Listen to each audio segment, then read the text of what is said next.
नमस्कार, ध्रुवा मध्ये आपल्या सर्वांचं स्वागत आहे. आजच्या भागामध्ये आपण पुढची विकास वित्तीय संस्थेचा अभ्यास करणार आहोत, ज्याचं नाव आहे NABARD, national bank for agricultural and rural development. राष्ट्रीय कृषी आणि ग्रामीण विकास बँक असं या विकास वित्तीय संस्थेला म्हटले जातं. आपण विकास वित्तीय संस्थेचा अभ्यास करताना मागच्या भागामध्ये सिडबीचा अभ्यास केला. या भागामध्ये आपण नाबार्डचा अभ्यास करतोय. कृषीसाठी असणारी शिखर संस्था, सर्वोच्च संस्था, कृषी क्षेत्रातील सर्वोच्च संस्था असं आपल्याला या ठिकाणी सांगता येतं. आपण म्हटलं नाबार्ड, स्थापनेचा उद्देश नावामध्येच आहे, राष्ट्रीय कृषी आणि ग्रामीण विकास बँक. आता या ठिकाणी जो काही विकास करायचा आहे तो ग्रामीण भागाचा करायचा आहे, जो काही वित्त पुरवठा करायचा आहे तो कृषीला करायचा आहे. म्हणूनच नाव दिलंय राष्ट्रीय कृषी आणि ग्रामीण विकास बँक. ग्रामीण विकास करायचा आणि वित्त पुरवठा कृषीला करायचा आहे. आणि अशा प्रकारच्या सुधारणा करायच्यात की जेणेकरून आर्थिक जीवनमान उंचावलं पाहिजे तिथल्या लोकांचा आणि ग्रामीण विकास झाला पाहिजे. दोन्ही दृष्टिकोनातून स्थापन करण्यात आलेली आपल्या देशातील विकास वित्तीय संस्था अजूनही कार्यरत आहे आणि त्याच पद्धतीनं कार्यरत आहे. तुम्ही याच्या इतिहासाचा जर विचार केला तर इतिहास खूप महत्त्वाचा आहे. सुरुवातीच्या कालावधीमध्ये नाबार्डची स्थापना नव्हती. नाबार्डच्या स्थापनेच्या अगोदर जर तुम्ही विचार केला तर या ठिकाणी आपल्याला लक्षामध्ये घ्यावं लागतं की सुरुवातीला रिझर्व्ह बँकेकडे एक विभाग होता, ज्याला शेतकी पतपुरवठा विभाग या नावाने ओळखलं जातं.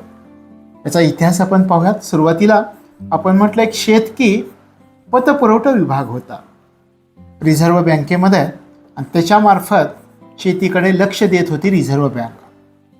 शेतकी पतपुरवठा विभाग याला ACD या संक्षिप्त नावानं ओळखलं जात होतं. ACD म्हणजे काय? Agricultural credit department. अशा प्रकारचा एक विभाग होता ॲग्रिकल्चरल क्रेडिट डिपार्टमेंटचा, ज्याला आपण शेतकी पतपुरवठा विभाग. शेतीला जो वित्त पुरवठा केला जात होता तो या शेतकी पतपुरवठा विभागामार्फत केला जात होता सुरुवातीच्या कालावधीमध्ये. पुढच्या कालावधीमध्ये परिस्थिती बदलायला सुरुवात झाली. 1954चा काल जर विचारामध्ये घेतला तर ग्रामीण पतपुरवठा जो केला जात होता त्याच्या विस्तारामध्ये वाढ व्हायला सुरुवात झाली आणि मग हा विस्तार सातत्यानं वाढतच होता. मग काही बदल केले गेले. 1963ला एका महामंडळाची स्थापना करण्यात आली. 1963ला ज्या महामंडळाची स्थापना करण्यात आली त्याला कृषी पुनर्वित्त विकास महामंडळ असं म्हटलं जातं. कृषी पुनर्वित्त विकास महामंडळ, त्याला कृषी पुनर्वित्त विकास महामंडळ असं म्हटलं जातं. याची स्थापना झाली. हे का झालं होतं? कारण ग्रामीण भागामध्ये आता पतपुरवठा वाढला होता, त्याचा विस्तार झालेला होता. रिझर्व्ह बँकेला या महामंडळाची स्थापना करावी लागली कारण जो वाढता व्याप होता तो या व्यापाला अनुसरून काम करावं लागणार होतं. कामाचं स्वरूप वाढलं होतं, कामाची व्याप्ती वाढलेली होती. पुन्हा बदल झाला 1963 नंतर. 12 वर्षानंतर 1975मध्ये 1975मध्ये ARDCची स्थापना करण्यात आली, ज्याला कृषी पुनर्वित्त आणि विकास महामंडळ असं म्हणतात. ARDC ज्याला आपण म्हणतो कृषी पुनर्वित्त व विकास महामंडळ. कृषी पुनर्वित्त व विकास महामंडळ याची स्थापना 1975मध्ये झाली. ARDC पुनर्वित्त ॲग्रिकल्चरल रिफायनान्स अँड डेव्हलपमेंट कॉर्पोरेशन. कृषी पुनर्वित्त विकास महामंडळ ARDC, agricultural रिफायनान्स and development corporation. अशा प्रकारे कृषी पुनर्वित्त विकास महामंडळ ARDCची स्थापना झाली. पुढचं कार्य ARDCने सांभाळलं. ग्रामीण भागाला शेतीसाठी जो पतपुरवठा केला जात होता, ग्रामीण भागाचं विकास करायचा होता, त्या संबंधीची कार्य आता ARDCने हातात घेतली 1975. पुढच्या कालावधीमध्ये आणखी 5 वर्ष उलटली आणि तोपर्यंत आणखी परिस्थिती अशी निर्माण झालेली होती आपल्या संपूर्ण देशामध्ये की आता पतपुरवठ्याच्या स्वरूपाच्या व्याप्तीमध्ये वाढ झाली, स्वरूप विस्तृत झालं. आता रिझर्व्ह बँक ही देशाची मध्यवर्ती बँक आहे आणि ग्रामीण पतपुरवठ्यासारख्या क्षेत्रामध्ये एवढ्या मोठ्या प्रमाणावरती मग रिझर्व्ह बँकेनं भाग घेणं गरजेचं आहे का, स्वतःला गुंतवून घेणं गरजेचं आहे का, अशा प्रकारे प्रश्न निर्माण होऊ लागले. कारण का ग्रामीण पतपुरवठ्याचा विस्तार होत होता, मग ही मध्यवर्ती बँकेने तिची कार्य पार पाडायची का या ठिकाणी ग्रामीण पतपुरवठा जो केला जातोय त्याच्यामध्ये स्वतःला गुंतवून घ्यायचा आहे, हा प्रश्न निर्माण झाला. काही समित्यांमध्ये प्रश्न आले की अशा प्रकारच्या ग्रामीण पतपुरवठ्यासारख्या क्षेत्रामध्ये रिझर्व्ह बँकेसारख्या मध्यवर्ती बँकेनं स्वतःला गुंतवून घेणं योग्य आहे का, अशा प्रकारचे प्रश्न निर्माण व्हायला सुरुवात झाली. व्याप तर वाढतच चालला होता आणि मग रिझर्व्ह बँकेच्या लक्षात आलं की आता आपल्याला या ग्रामीण पतपुरवठ्यासाठी आपण जे करतोय त्याला पुरेसा वेळ देणं आपल्याला शक्य नाही, हे रिझर्व्ह बँकेच्या लक्षात आलं. आता या परिस्थितीवर सगळ्यावरती विचार करण्यासाठी एक समिती नेमली.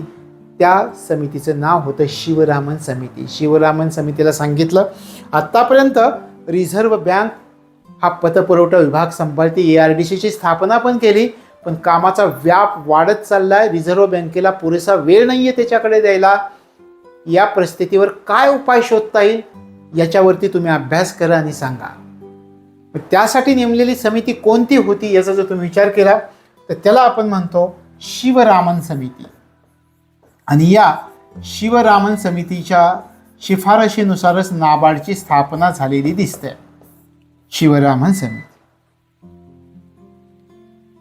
अशा प्रकारे लक्षामध्ये ठेवायचं. शिवरामन समितीची स्थापना करण्यात आली. आता पहा, आपण असं म्हटलं की शिवरामन समितीला सांगितलं की ग्रामीण पतपुरवठ्याचा व्याप खूप वाढतोय, रिझर्व्ह बँकेला त्याच्याकडे पुरेसा वेळ देता येत नाहीये, मग याच्यावरती काय उपाय करता येईल, या समस्येवरती याच्यावरती तुम्ही उपाय शोधा, आम्हाला शिफारशी सुचवा, आम्ही त्याच्यावरती निर्णय घेऊ. शिवरामन समितीनं सांगितलं. पुढच्या कालावधीमध्ये काय सांगितलं त्याचा आपण अभ्यास करूयात. त्याच्या अगोदर आपण शिवरामन समितीविषयी थोडक्यात माहिती घेऊयात. शिवरामन समिती. आता शिवरामन समिती का नेमली होती हे मी तुम्हाला सांगितलं. कधी नेमणूक करण्यात आली होती याचा थोडासा विचार करावा. काय सांगितलं या समितीनं हे पण आपण पाहूयात.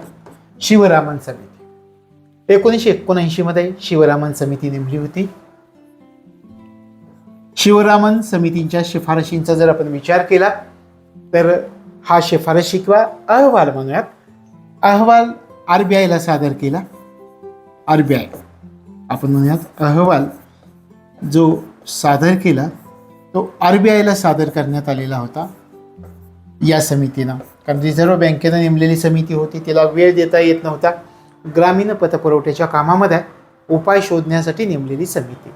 अहवाल 1979 मध्ये झाला. अहवाल शिवरामन समितीनं रिझर्व्ह बँकेला सादर करून टाकला. शिवरामन समिती म्हणते तुम्ही 1975 मध्ये ARDCची स्थापना केली. ARDC याची स्थापना केली. पण पतपुरवठ्यामधील जो सहभाग होता तो सहभाग या ARDCला कार्यक्षमतेने नोंदवता आलेला नाहीये, कार्यक्षमपणे काम करता आलेलं नाहीये असे शिवरामन समितीने सांगितलं. म्हणजे या ठिकाणी आपल्या लक्षात येतं शिवरामन समितीनं कशावरती दोष ठेवला. शिवरामन समिती सांगते तुम्ही 1975ला ARDCची स्थापना केली ग्रामीण पतपुरवठा सांभाळण्यासाठी, पण पूर्ण कार्यक्षमतेने या ARDCने काम केलेलं नाही. मग शिवरामन समितीने सांगितलं तर तुम्हाला जर ग्रामीण भागाचा विकास करायचा असेल तर तुम्हाला राष्ट्रीय पातळीवरती एक स्वतंत्र संघटना निर्माण करावी लागेल. तशा प्रकारे शिवरामन समितीनं मग शिफारस केली की तुम्ही काय करा की हा ग्रामीण पतपुरवठा विभाग हे सांभाळण्यासाठी काय करा तर ग्रामीण भागाच्या विकासासाठी राष्ट्रीय पातळीवर स्वतंत्र संघटना निर्माण करा. राष्ट्रीय पातळी याच्यावरती स्वतंत्र संघटनेची निर्मिती, स्वतंत्र संघटना निर्माण करा. आणि मग राष्ट्रीय पातळीवर स्वतंत्र संघटना निर्माण करण्याचं ठरवलं आणि या नाबार्डची स्थापना झाली. मग तुमच्या लक्षात येतं की शिवरामन समितीच्या शिफारशीनुसार नाबार्डची स्थापना झाली. मग नाबार्ड ऍक्ट संमत झाला. आपण पाहूयात या ठिकाणी पुढच्या पेजवरती. नाबार्डची स्थापना ऍक्ट कधीचा होता, स्थापना कधी झाली हे आपण पाहूयात. नाबार्डचा कायदा झाला 1982 मध्ये. स्थापना कधी झाली? 12 जुलै 1982 मध्ये. 1982 मध्ये 12 जुलै 1982 मध्ये नाबार्डची स्थापना करण्यात आलेली होती. नाबार्डचं मुख्यालय कोणत्या ठिकाणी आहे याचा जर तुम्ही विचार केला तर नाबार्डचं मुख्यालय आहे मुंबईला. त्याच्यानंतर आपल्याला सांगता येतं की या नाबार्डचे अध्यक्ष कोण असतात? तर रिझर्व्ह बँकेचे डेप्युटी गव्हर्नर असतात. अध्यक्ष कोण असतात हे लक्षात ठेवायचं. रिझर्व्ह बँकेचे डेप्युटी RBI डेप्युटी गव्हर्नर हे याचे अध्यक्ष असतात. त्याच्यानंतर नाबार्ड बद्दल आपल्याला सांगता येईल की रिझर्व्ह बँकेची सुरुवातीला ज्यावेळी संलग्न संस्था म्हणून हिने काम सुरू केलं, म्हणजे आपल्याला असं म्हणायचं की नाबार्डची ज्यावेळी स्थापना झाली त्यावेळी ती रिझर्व्ह बँकेची संलग्न संस्था म्हणून काम करत होती. सध्याचा जर तुम्ही विचार करत असाल तर सध्या ही नाबार्ड भारत सरकारच्या मालकीची आहे. सुरुवातीला रिझर्व्ह बँकेची संलग्न संस्था रिझर्व्ह बँकेच्या मालकीची होती आणि पुढच्या कालावधीमध्ये मात्र नरसिंहन समिती 2 या समितीने शिफारशी केल्या. त्या समितीच्या शिफारशीच्या आधारे आता नाबार्डची मालकी भारत सरकारकडे आहे. हे पण आपण पुढे पाहूयात, पण सुरुवातीला याची माहिती पाहूयात. प्रादेशिक कार्यालय किती आहेत? रिजनल ऑफिसेस 28 आहेत. प्रशिक्षण केंद्र किती आहेत याचा विचार केला तर 6 आहेत. रिजनल ऑफिसेस 28, प्रशिक्षण केंद्र 6. संलग्न संस्था 2 आहेत त्याच्या नाबार्डच्या. 2 संलग्न संस्था. कोणत्या 2 संलग्न संस्था आहेत? तर त्या आहेत नॅपकॉन आणि नॅपफिन्स.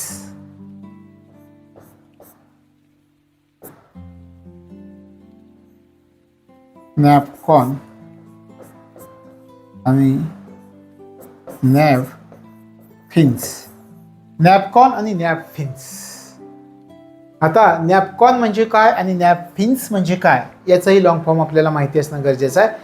नॅपकॉन नाबार्ड कन्सल्टन्सी सर्व्हिसेस याला म्हणायचं नॅपकॉन. लक्षात आलं? नाबार्डची संलग्न संस्था म्हणून आपल्याला याचा विचार करावा लागतो. नॅपकॉन आहे, नॅपफिन्स आहे. नॅपकॉन म्हणजे आपण म्हटलं NABARD consultancy services. NABFINS NABARD financial services limited म्हणजे नॅपफिन्स. अशा प्रकारे 2 संलग्न संस्था आहेत नाबार्डच्या. आता विलिनीकरण. नाबार्डची स्थापना झाली पण त्याच्या अगोदर रिझर्व्ह बँकेमध्ये काही विभाग होते की जे ग्रामीण पतपुरवठ्यासाठी, कृषी पतपुरवठ्यासाठी आणि ग्रामीण विकासासाठी काम करत होते. कृषी पत विभाग आणि कृषी पुनर्वित्त आणि विकास महामंडळ पूर्वीचे जे रिझर्व्ह बँकेमध्ये काम करत होते ते विभाग. कृषी पत विभाग आणि दुसरा आपण म्हटलेलं प्लस कृषी पुनर्वित्त व विकास महामंडळ. कृषी पुनर्वित्त व विकास महामंडळ या दोन्हीचं विलिनीकरण झालं आणि कशामध्ये झालं तर नाबार्डमध्ये. या दोन्हींचं नाबार्डमध्ये विलिनीकरण झालं. अशा प्रकारे नाबार्डची स्थापना झाली हे लक्षामध्ये ठेवायचं. ARDCचं विलिनीकरण करून टाकला कारण ARDC वरती टीका केली होती शिवरामन समितीने. आणि आता ज्यावेळी नाबार्डची स्थापना झाली त्यावेळी या दोन्ही संस्थांना कार्य उरलेलं नव्हतं. नाबार्डच्या नावातच सगळं होतं. मग त्याच्यामध्ये राष्ट्रीय ग्रामीण आपण उल्लेख केल्याप्रमाणे नाबार्डचा national agricultural bank for rural development, राष्ट्रीय कृषी व ग्रामीण विकास बँक. मग आता सगळं कृषीसाठी वित्तीय पुरवठा पण करायचा होता, ग्रामीण विकास पण करायचा होता. त्यासाठी स्पेशली नाबार्डची स्थापना झाली. या दोन्हींचं कार्य संपलं. या दोन्हींचं विलिनीकरण नाबार्डमध्ये करण्यात आलं. अशा प्रकारे नाबार्डची स्थापना झाली. लक्षात आलं? सुरुवातीची परिस्थिती आपण अभ्यासली. कशा प्रकारे रिझर्व्ह बँकेमध्ये विभाग होते, त्यांनी कशा प्रकारे कार्य केलं. पुढे याचा व्याप वाढत गेला. रिझर्व्ह बँकेला पुरेसा वेळ मिळाला नाही. रिझर्व्ह बँकेने यावरती विचार करण्यासाठी एक समिती नेमली. त्या समितीला आपण म्हटलं शिवरामन समिती. शिवरामन समिती म्हणते की तुम्हाला जर ग्रामीण भागाचा विकास करायचा असेल, कृषीला वित्त पुरवठा करायचा असेल, तर एका नवीन राष्ट्रीय यंत्रणेची निर्मिती करावी लागेल आणि मग त्याचा विचार केला गेला. एक राष्ट्रीय यंत्रणा निर्माण केली नाबार्डच्या नावानं, ॲक्ट केला 1982, स्थापना झाली 12 जुलै 1982ला, मुख्यालय आहे मुंबईला. याची स्थापना करताना हे जे 2 विभाग पूर्वी रिझर्व्ह बँकेमध्ये होते, कृषी पत विभाग, कृषी पुनर्वित्त व विकास महामंडळ, या दोन्हींचं विलिनीकरण नाबार्डमध्ये झालं. याचे अध्यक्ष कोण असतात? तर RBIचे डेप्युटी गव्हर्नर असतात. त्याच्यानंतर आपण म्हटलं 2 संलग्न संस्था आहेत, नॅपकॉन, नाबार्ड कन्सल्टन्सी सर्व्हिसेस, आणि दुसरी संस्था आपण म्हटलं नॅबफिन्स, म्हणजे काय? NABARD financial services limited. तर या 2 संलग्न संस्था नाबार्डच्या आहेत. लक्षात आलं? अशा प्रकारे नाबार्डची स्थापना झालेली आपल्याला दिसून येते. आता आपण नाबार्डच्या कार्याचा विचार करूयात की नाबार्ड काय कार्य पार पाडते. साहजिकच आहे, कृषीविषयी, ग्रामीण विकासाविषयीच कार्य पार पाडणार आहे. मग त्यासाठी नाबार्डने काही फंड सुद्धा निर्माण केलेले आहेत. तर ही कार्ये कोणकोणती पार पाडते हे आपण थोडक्यात विचार करूयात. यामध्ये सर्वात महत्त्वाचं पुनर्वित्त पुरवठा कृषीसाठी. कोण? आता पुनर्वित्त पुरवठा करते म्हणजे काय? ज्या बँका कृषीसाठी पतपुरवठा करतात, कर्ज देतात, त्या बँकांना रिफायनान्स करणारी बँक म्हणून नाबार्डला ओळखलं जातं. आपल्या देशातील कृषीसाठी स्थापन करण्यात आलेली DFI, डेव्हलपमेंट फायनान्शियल इन्स्टिट्यूशन्स, म्हणजे विकास वित्त संस्था, सध्या अस्तित्वामध्ये असणारी, कृषीसाठी असणारी. याचे कार्य आपण पाहूया. सहकारी बँका, भूविकास बँका, प्रादेशिक ग्रामीण बँका. आपण म्हणूयात या ठिकाणी सहकारी बँका, भूविकास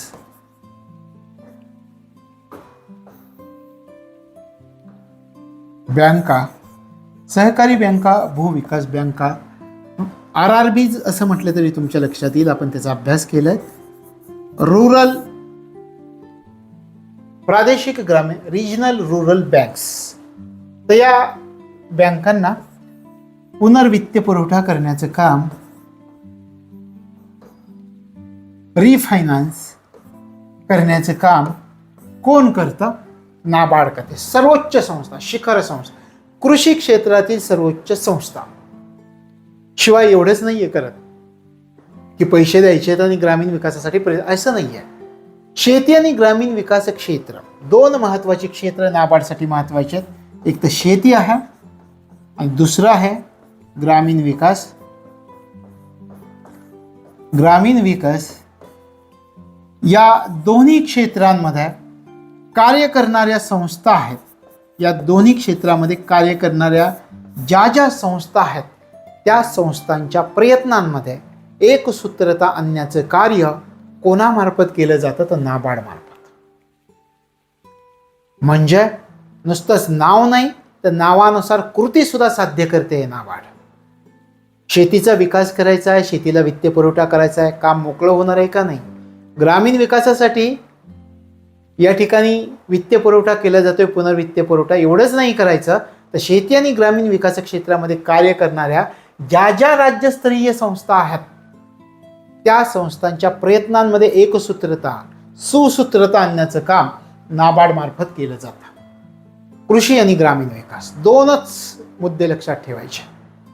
आणि मी तुम्हाला म्हटलं, कृषी वित्त क्षेत्रामधील सर्वोच्च संस्था, आपल्या देशामधील ॲग्रिकल्चर महत्वाचं क्षेत्र, आणि मग त्या कृषी वित्त क्षेत्रामधील सर्वोच्च संस्था कोणती? तर नाबार्ड. आपल्याला सांगता येतं कृषी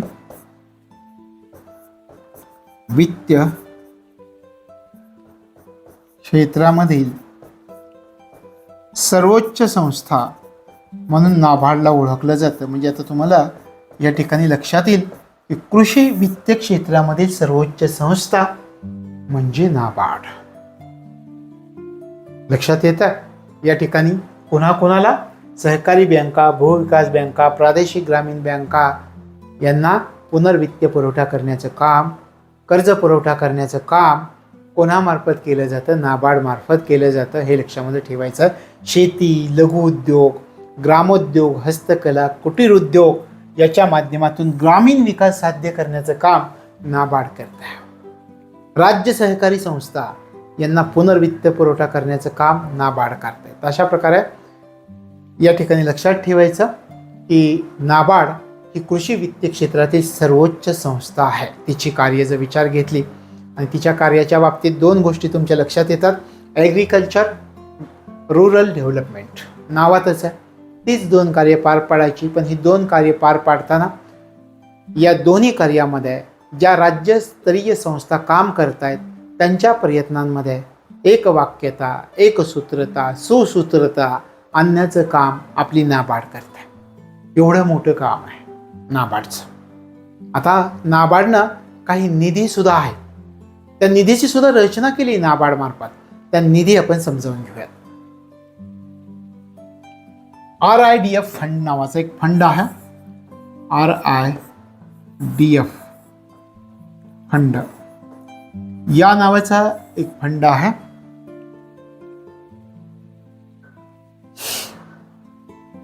रुरल इन्फ्रास्ट्रक्चर, ग्रामीण विकास करायचा आहे. दुसरं काही करायचं नाही. एकच ध्येय आहे, शेती क्षेत्र ग्रामीण विकास. तुम्हाला कुठेही दुसरं वाक्य शब्द आढळणार नाही. प्रत्येक वाक्यात ग्रामीण विकास तर येईल, नाही तर कृषी तरी येईल. RIDF rural infrastructure development. आणि फंड हा आपण काय म्हणतो, RIDF फंड. हा fund rural infrastructure development fund म्हणजे RIDF फंड. या फंडाची रचना नाबार्ड मार्फत केली गेली. RIDF फंड नाबार्ड मार्फत रचना करण्यात आलेली आहे. कधी केली याचा विचार केला तर 1995-96 मध्ये. 1995-96 मध्ये या फंडाची रचना नाबार्डने केलेली आहे. आता पहा कशासाठी, नावातच आहे रुरल इन्फ्रास्ट्रक्चर डेव्हलपमेंट करायचं आहे. पायाभूत सुविधांचा विकास ग्रामीण भागामधल्या. ग्रामीण विकासासाठी फंडाची रचना केलेली आहे. नावामध्ये सगळं लपलेलं आहे. लक्षात आलं. हा एक फंड आहे. शिवाय आणखी एक फंड आहे, RIF फंड आहे. रिफ म्हटलं जातं त्याला, RIF फंड. याचाही विचार करूया. नवीन काय शोधता येईल का? पुन्हा एकदा रुरल इनोव्हेशन फंड. आणखी काय नाविन्यानं करता येईल का ग्रामीण भागामध्ये, यासाठी स्थापन करण्यात आलेला फंड, नाबार्ड मार्फत स्थापन करण्यात आलेला फंड आहे. लक्षात आलं. याला रुरल इनोव्हेशन फंड असं म्हणतात. पहा, रुरल इनोव्हेशन फंड असं म्हटलं जातं. नाविन्याने आणखी काही करता येईल का ग्रामीण भागामध्ये, यासाठी स्थापन करण्यात आलेला फंड. आणखी एक आहे खूप महत्वाचा, तुम्ही कदाचित याचा विचारही केलेला नसेल. त्याला म्हटलं जातं green climate fund. Green climate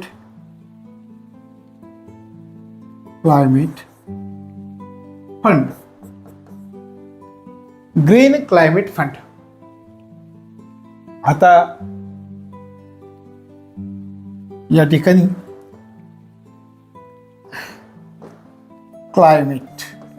green climate fund हवामानाविषयी जागतिक परिषदा भरतात. तुम्ही वाचत असाल COP 27, 28 कॉन्फरन्स भरतात का अशा? तर भरतात हवामानाविषयी. तर मग याविषयी जो फंड तयार झाला जातो ना, तो विकसित देशांकडून दिला जातो. हा जो फंड आहे तो सांभाळण्याची जबाबदारी देशातील कोणत्या बँकेकडे दिली आहे असं जर तुम्ही विचारलं तर नाबार्डकडे दिली आहे. त्याला म्हटलं जातं ग्रीन क्लायमेट फंड. हा विकसित देशांकडून दिला जाणारा फंड. हा फंड सांभाळण्याची जबाबदारी विकसित देशांनी या नाबार्डकडे दिलेली आहे. लक्षात आलं. आणखी एक महत्त्वाचा कार्यक्रम आपल्याला नाबार्डबद्दल अभ्यासावा लागतो. त्याच्या अगोदर हे 3 फंड मी तुम्हाला सांगितले, लक्षात ठेवायचे. Green climate fund, RIDF fund, rural infrastructure development fund, RIF fund, rural innovation fund. आता एक कार्यक्रम, आणि तो कार्यक्रम आपल्याला समजावून घ्यावा लागतो. पण एकदा समजावून घेतला की कायमस्वरूपी लक्षात पण राहतो. आपण त्या कार्यक्रमाचा विचार करूया. त्या कार्यक्रमाचं नाव आहे नाबार्ड स्वयंसहाय्यता गट. नाबार्ड हे नाव लक्षात ठेवा. नाबार्ड स्वयंसहाय्यता गट व लिंकेज कार्यक्रम. लिंकेज कार्यक्रम. नाबार्ड स्वयंसहाय्यता गट व लिंकेज कार्यक्रम. अशा प्रकारे नाबार्डने एक कार्यक्रम सुरू केलेला आहे. महत्त्वाचा कार्यक्रम आहे आणि तो कार्यक्रम आपल्याला समजावून घ्यावा लागतो. आपल्याला माहिती आहे ग्रामीण भागामध्ये अनेक लोक गरीब असतात, शेती करतात, शेतमजूर असतात, दुसऱ्याच्या शेतावर जाऊन काम करतात आणि मग त्या ठिकाणी आपला उदरनिर्वाह करत असतात. असे अनेक लोक ग्रामीण भागामध्ये, काही ठराविक शेतकरी सोडले तर बाकीचे ज्यांच्याकडे शेत कमी आहे तर ते लोक सुद्धा दुसऱ्याच्या शेतामध्ये जाऊन काम करतात. म्हणजे आपल्याला असं म्हणायचं आहे की काही गरीब लोक असतात आणि हे गरीब लोक काय पैसे कमी असतात, जे रोजचे पैसे मिळतील तेवढेच पैसे त्यांच्याकडं. मग या गरीब लोक जर बँकेमध्ये गेलं तर त्यांना कर्ज मिळणं कठीण असतं. मग त्यांना अशा प्रकारची सुविधा मिळावी यासाठी काम करणारा हा कार्यक्रम आहे. ग्रामीण भागामधील जे असे लोक आहेत, गरीब लोक आहेत, त्यांना व्यापारी बँका, सहकारी बँका, ग्रामीण बँका यांच्यामध्ये या लोकांची खाती उघडली जातात. म्हणजे आपल्याला या ठिकाणी सगळ्यात महत्त्वाचं काय आहे तर ग्रामीण भागामधील लोक, ग्रामीण भागामधील गरीब लोक यांची आर्थिक परिस्थिती सुधारण्यासाठी या कार्यक्रमाअंतर्गत प्रयत्न केले जातात. मग यांची खाती बँकांमध्ये उघडली जातात. आपण म्हटलं व्यापारी बँका, सहकारी बँका, ग्रामीण बँका यांच्यामध्ये यांची खाती उघडली जातात. आणि मग या लोकांना काय केलं जातं तर बँकांमार्फत वित्त पुरवठा केला जातो. वित्त पुरवठा, उदाहरणार्थ काही जणांचं शेत आहे पण त्या ठिकाणी ते काही साधनं घेऊ शकत नाही किंवा आपल्याला असं म्हणता येईल की त्याच्यासाठी खत घेऊ शकत नाही, बियाणे घेऊ शकत नाही, तर या लोकांना वित्त पुरवठा करण्याचं काम सुद्धा या कार्यक्रमाच्या अंतर्गत केलं जातं. जे गरीब आहेत, जे कर्ज घेऊ शकत नाहीत, ज्यांच्याकडे पैसा नाही आहे, तशा प्रकारे वित्त पुरवठा या कार्यक्रमांना जो वित्त पुरवठा बँका करतात त्या बँकांना पुनर्वित्त पुरवठा नाबार्डमार्फत केला जातो. तशा प्रकारे वित्त पुरवठा करण्यासाठी नाबार्डने काय केलं आहे, एक कार्यक्रम सुरू केला आहे अशा लोकांना. त्या कार्यक्रमाचं नाव आहे स्वयंसहाय्यता गट व लिंकेज, बँक लिंकेज कार्यक्रम. स्वयंसहाय्यता गट आणि बँक लिंकेज कार्यक्रम. बँकेला लिंक करून घ्यायचं यांना आणि अशा प्रकारे त्यांना तिथून कर्ज उपलब्ध करून द्यायचं, त्यांचाही विकास करण्याचा प्रयत्न करायचा.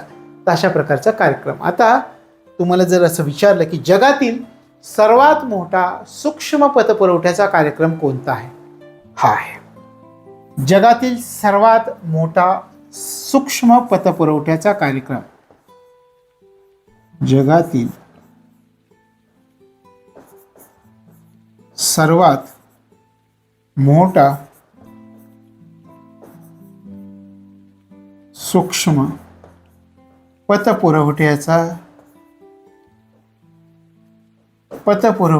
कार्यक्रम. जगातील सर्वात मोठा सूक्ष्म पतपुरवठ्याचा कार्यक्रम हा स्वयंसहाय्यता गट, नाबार्ड स्वयंसहाय्यता गट व बँक लिंकेज कार्यक्रम. हा कार्यक्रम राबवला जातो, हे लक्षामध्ये ठेवायचं. आता आपल्याला विचार करायचा, हे झालं आपण कोणकोणते फंड नाबार्डकडे आहेत याचा अभ्यास केला, त्याच्यानंतर कोणता कार्यक्रम मोठ्या प्रमाणात नाबार्डमार्फत राबवला जातो त्याचा विचार केला आणि तो कार्यक्रम राबवण्याची पद्धत कोणती आहे, कोणासाठी राबवला जातो याचाही आपण विचार केला. आता या नाबार्डची मालकी कोणाकडे आहे त्याचा आपण विचार करूयात. नाबार्डच्या मालकीचा जर विचार केला तर सध्या भारत सरकारकडे मालकी आहे नाबार्डची, हे पहिलं लक्षात ठेवा. भारत सरकार. पूर्वी RBIकडे मालकी होती, रिझर्व्ह बँक ऑफ इंडियाकडं. मग नरसिंहन समिती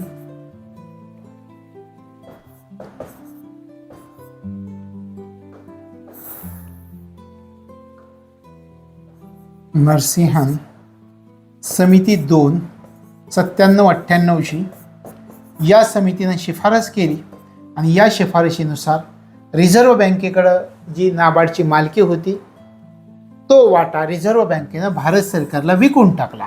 मग आता भारत सरकारच्या मालकीची झालेली आहे. अशा प्रकारे हे लक्षामध्ये ठेवायचं. 97-98 मध्ये नरसिंह समिती 2 यांनी शिफारस केलेली होती. काय शिफारस केली होती याचा जर तुम्ही विचार केला, नरसिंह समिती म्हणते की रिझर्व्ह बँक ऑफ इंडिया ही भारताची मध्यवर्ती बँक आहे. एवढंच नाही आहे तर ती बँकिंग क्षेत्राची नियामक आहे, रेग्युलेटर आहे. तर मग या बँकेनं कोणत्याही बँकेचं मालक असू नये अशा प्रकारची शिफारस केली नरसिंह समितीने.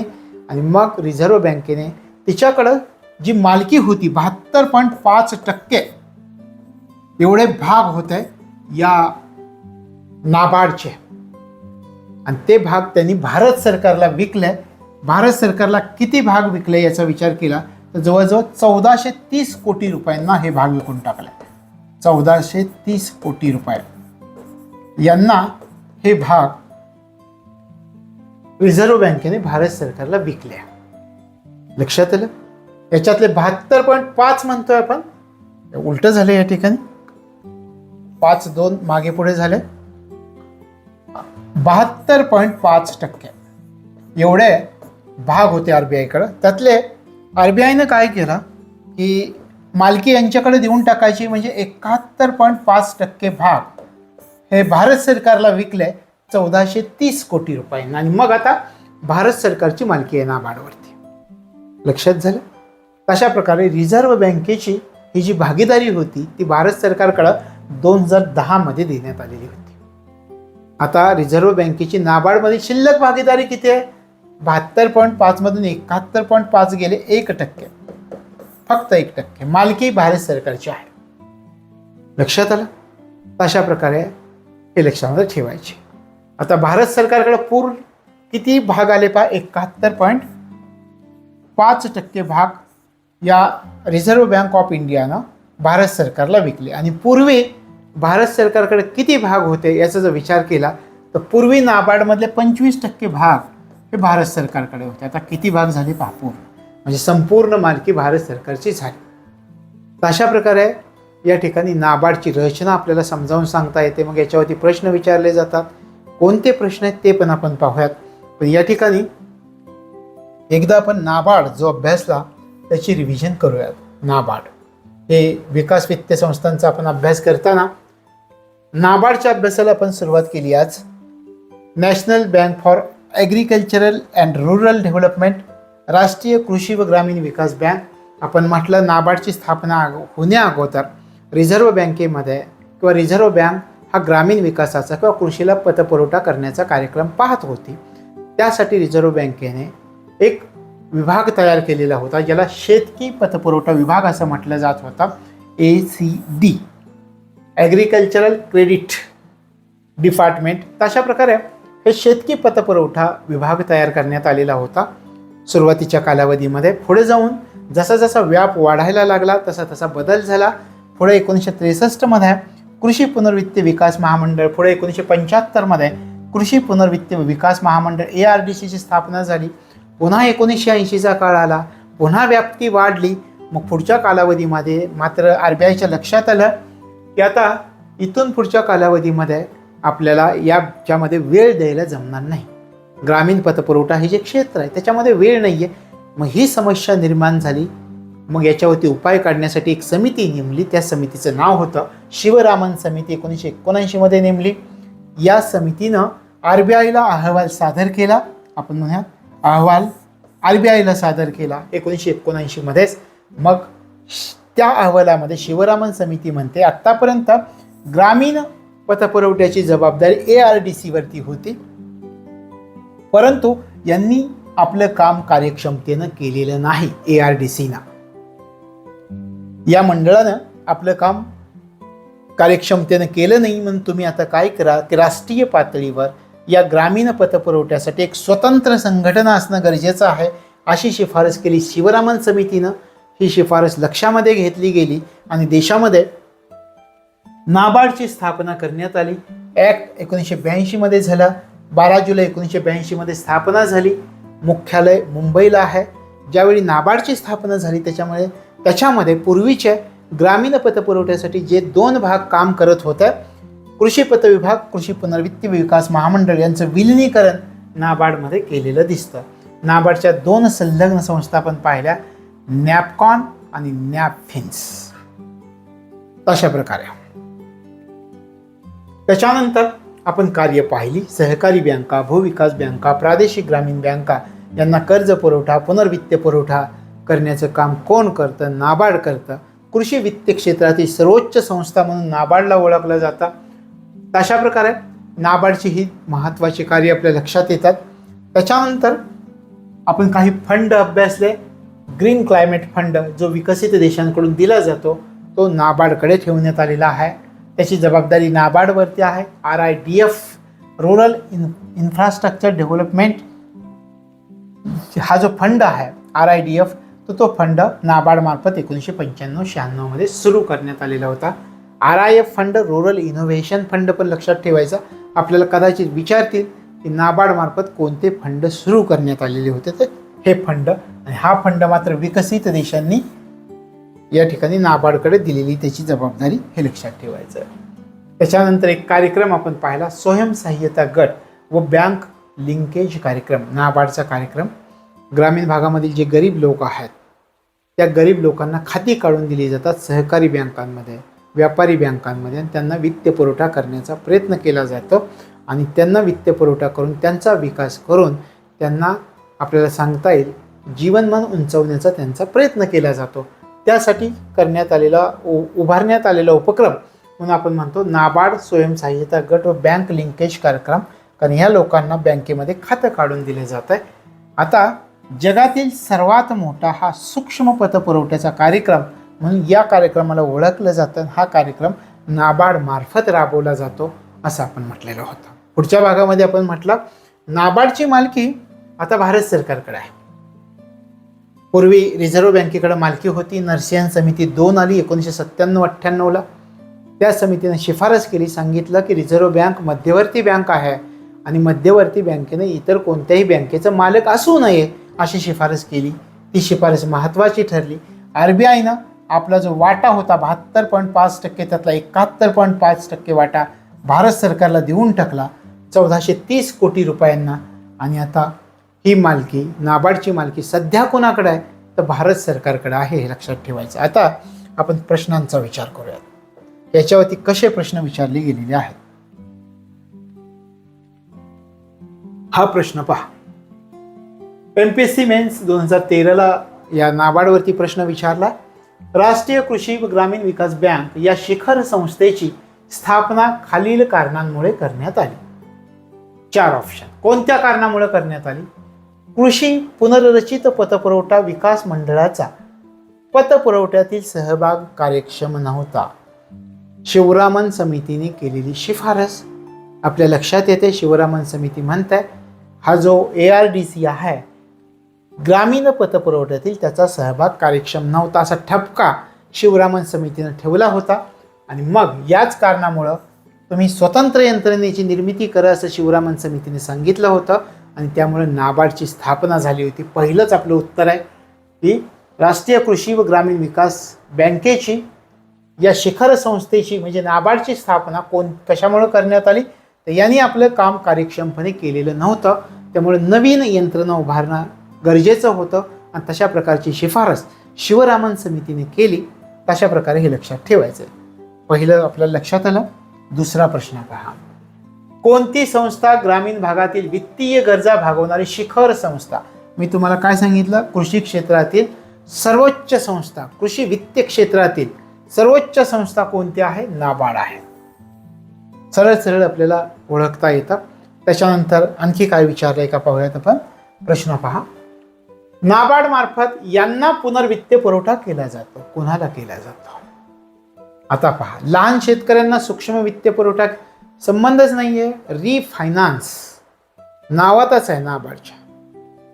विकास वित्त संस्था म्हणून आपण तिचा अभ्यास करतोय का? विकास वित्त संस्था म्हणून आपण अभ्यास करतोय. तर शेतकऱ्यांची खाती नाबार्डमध्ये नसणार आहेत.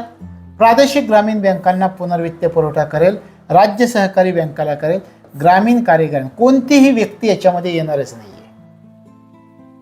कारण लोकांची खाती नाही, बँकांची खाती नाबार्डमध्ये असणार आहेत. इथे लोक सांगितलेत, लहान शेतकरी, ग्रामीण कारागीर, काही संबंधच नाही आहे.